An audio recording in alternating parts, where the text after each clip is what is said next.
மத்திய அரசின் சமூக பொறுப்புணர்வு திட்டத்தின் கீழ் தனியார் தொழிற்சாலை சார்பில் 167 மாற்றுத்திறனாளிகளுக்கு 42 லட்சம் ரூபாய் மதிப்பிலான நலத்திட்ட உதவிகளை மாவட்ட ஆட்சியர் தினேஷ்குமார் வழங்கினார். கிருஷ்ணகிரி மாவட்டத்தில் உள்ள தனியார் தொழிற்சாலைகள் சமூக பங்களிப்பை வழங்கும் பொருட்டு மத்திய அரசு சமூக பொறுப்புணர்வு திட்டத்தை செயல்படுத்தி வருகிறது. இந்த திட்டத்தின் கீழ் தங்களின் ஆண்டு வருமானத்தில் உள்ள லாபத் தொகையில் சமூகத்துக்கு நலத்திட்ட உதவிகளை வழங்க வழிவகுக்கிறது. இதன்படி ஓசூரில் உள்ள ஆமத் வெஹிக்கிள்ஸ் நிகம் லிமிடெட் நிறுவனம் சார்பில் 167 மாற்றுத்திறனாளிகளுக்கு தொழுநோயாளிகள் பயன்படுத்தும் தினசரி உபகரணம், மோட்டார் பொருத்தியம் 3 சக்கர வண்டி, பெயிலி சாதனம், காதொலி கருவி, செல்போன்கள், செயற்கை கால்கள், 3 சக்கர சைக்கிள், நடைவண்டி உள்ளிட்ட 313 வகையான உபகரணங்கள் 167 பயனாளிகளுக்கு 42 லட்சம் ரூபாய் மதிப்பில் நலத்திட்ட உதவிகள் வழங்கும் விழா மாவட்ட ஆட்சியர் அலுவலகத்தில் நடைபெற்றது.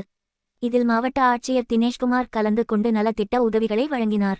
பின்னர் உரையாற்றிய மாவட்ட ஆட்சியர், கிருஷ்ணகிரி மாவட்டத்தில் உள்ள தனியார் தொழிற்சாலைகள் மத்திய அரசின் சமூக பொறுப்புணர்வு திட்டத்தில் மாற்றுத்திறனாளிகளுக்கு வழங்கும் உபகரணங்களால் மாற்றுத்திறனாளிகளின் வாழ்வில் முன்னேற்றத்தை ஏற்படுத்துகிறது.